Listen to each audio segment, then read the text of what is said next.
With the roster of characters expanding in Genshin Impact, it will soon be impossible to rerun characters, as there is just not enough slots in a 6-week period. With new characters of reruns, Hoyoverse was running out of options for allowing older and newer players to get the characters that they want. The rerun time frame for characters was approaching 8 months, and characters like Shenhe have been absent for over a year and a half. The question became, how long would someone have to wait if they joined Genshin Impact for just Shenhe? I'm Void Enigma, and I'll be doing a deep dive into the enigma known as the Chronicle Wish Banner. So, a plan was devised to appease both audiences, allowing people to get older characters concurrently with the new banners. The idea was then deployed, the Chronicle Wish Banner, and boy, Hoyoverse finally decided to fuck over their players. Now, the Chronicle Wish Banner is an excellent idea. You grab all the characters who don't deserve human rights, or reruns for that matter, you sort them by regions, and you throw them into a banner and new players can wish for them. It's a segregation banner. I mean, it's a separate banner, so there's really no reason not to have it.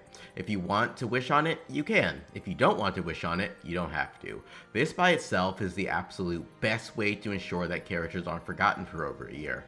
You can reasonably guess when characters will rerun, and you won't have to wait longer than 4 to 6 months. Those were my thoughts when I heard the concepts of the Chronicle Wish Banner, but then the glaring gigantic asterisks had some other special features for this banner.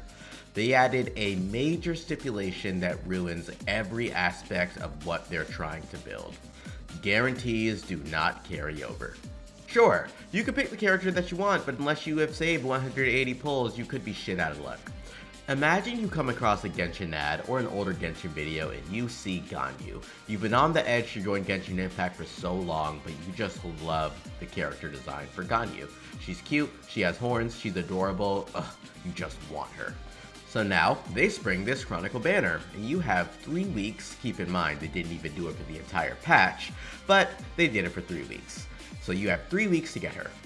But you're low on Primogems. You have about 100 wishes.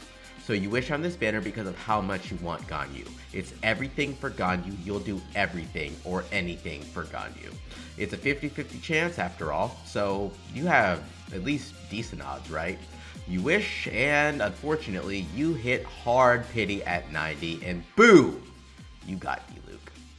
Now you're crushed. But hey, you have about 10 wishes left. Maybe you can just get Ganyu within the next few pulls. Soft pity is normally 75 after all, so about 65 wishes to grind for. But wait, the banner is 3 weeks, and not the entire patch for some mysterious reason. And if you don't get Ganyu in this period, your pity won't even carry over to the next banner, or the next time that the Chronicle banner comes and Ganyu's on it.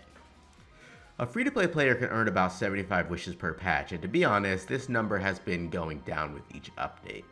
There are less Primogems circulating with each new region added, and this is done on purpose. Then again, if you're just starting the game, you would have a ton of ways to earn Primogems, but still, this is going to require a lot of work. It's as if they've been studying Primogem spending and manipulate just how and when players will get their rewards to pull for characters. Now, even this scenario is daunting, but wouldn't it be funny if we could even have this scenario? The Chronicle Wish Banner, introduced in version 4.5, featured only Mondstadt characters. With this idea, it was speculated that each update would rotate the Chronicle Wish Banner, allowing older characters from each region to be featured, once per patch. I mean, this is a logical conclusion, right? Considering that the Mondstadt characters were first. Well, as of version 4.8, the Chronicle Wish Banner has never been introduced again. It makes way too much sense for the Chronicle Wish Banner to rotate by region and have it run every update and last for the entire update, as well as making the 50-50s carry over between banners. Sadly, for small indie companies such as Hoyoverse, this would break the bank and cause their game to go out of service. It's a sad reality that funding ZZZ and Star Rail has cost them so much money that they have to basically make up rules to fuck over their player base. And on top of that, they aren't even using the fucking banner. Sarcasms aside, even in a perfect world, you still wouldn't get Shenhe. Why, you may be asking? Because she's only been featured on 2 banners. 2 banners since she was introduced in Genshin Impact. And to even be eligible to be on the Chronicle Wish banner, you have to have had at least 3 banners released. Anyway, This doesn't affect me, but it's still frustrating because this game is easy enough to beat with literally any character, so why are they gatekeeping characters? The only thing that I can actually say that keeps this game alive are the characters. There is no real combat that's extremely challenging, there's less to do with every update, even the game modes are just mini games instead of concepts using those characters that you have spent hundreds of dollars on. Nothing about this makes sense, but at least people who download the game will blow $100 to $200 on a new character that they join the game for, then they will buy Welkin and the Battle Pass, and then after a couple of months they can quit. That's the cycle of a Hoyo gamer in the eyes of Hoyoverse. We're the only dummies who stayed for so long.